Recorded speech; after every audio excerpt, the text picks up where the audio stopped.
Living with artificial intelligence.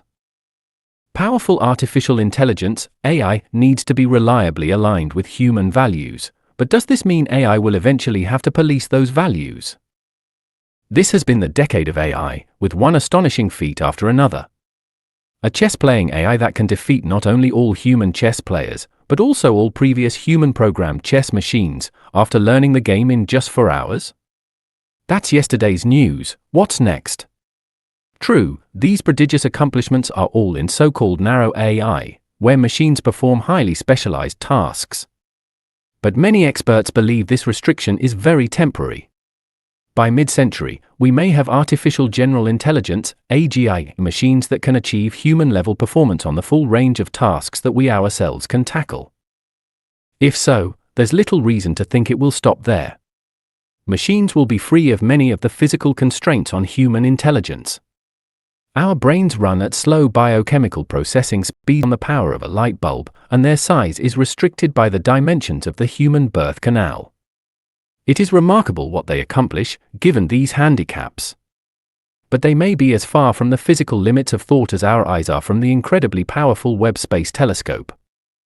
Once machines are better than us at designing even smarter machines, progress towards these limits could accelerate. What would this mean for us? Could we ensure a safe and worthwhile coexistence with such machines? On the plus side, AI is already useful and profitable for many things, and super AI might be expected to be super useful and super profitable. But the more powerful AI becomes, the more important it will be to specify its goals with great care.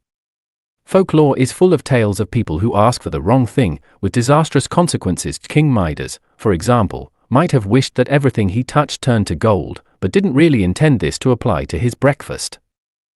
So we need to create powerful AI machines that are human-friendly, that have goals reliably aligned with our own values. One thing that makes this task difficult is that we are far from reliably human-friendly ourselves. We do many terrible things to each other and to many other creatures with whom we share the planet. If superintendent machines don't do a lot better than us, we'll be in deep trouble. We'll have powerful new intelligence amplifying the dark sides of our own fallible natures. For safety's sake, then, we want the machines to be ethically as well as cognitively superhuman. We want them to aim for the moral high ground, not for the troughs in which many of us spend some of our time. Luckily, they'll be smart enough for the job. If there are routes to the moral high ground, they'll be better than us at finding them and steering us in the right direction. However, there are two big problems with this utopian vision.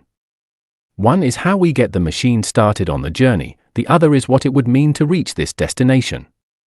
The getting started problem is that we need to tell the machines what they're looking for with sufficient clarity that we can be confident they will find it, whatever it actually turns out to be. This won't be easy, given that we are tribal creatures and conflicted about the ideals ourselves. We often ignore the suffering of strangers, and even contribute to it, at least indirectly. How then do we point machines in the direction of something better? As for the destination problem, we might, by putting ourselves in the hands of these moral guides and gatekeepers, be sacrificing our own autonomy, an important part of what makes us human.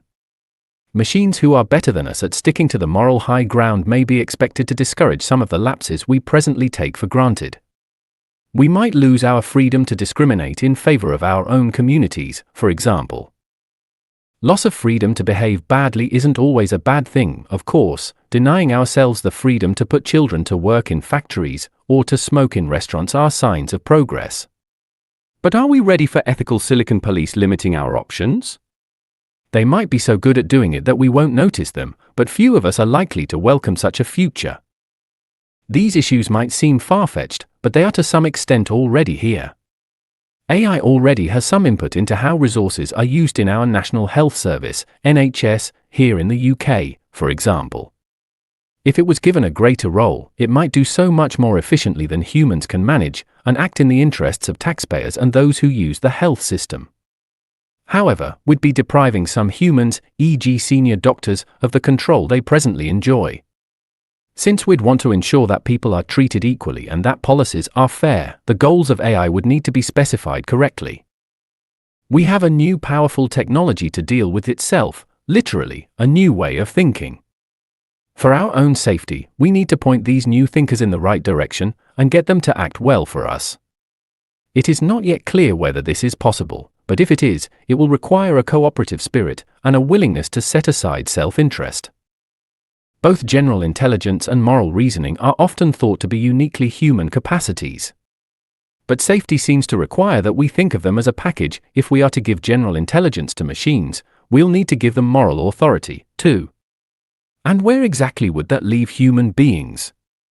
All the more reason to think about the destination now, and to be careful about what we wish for.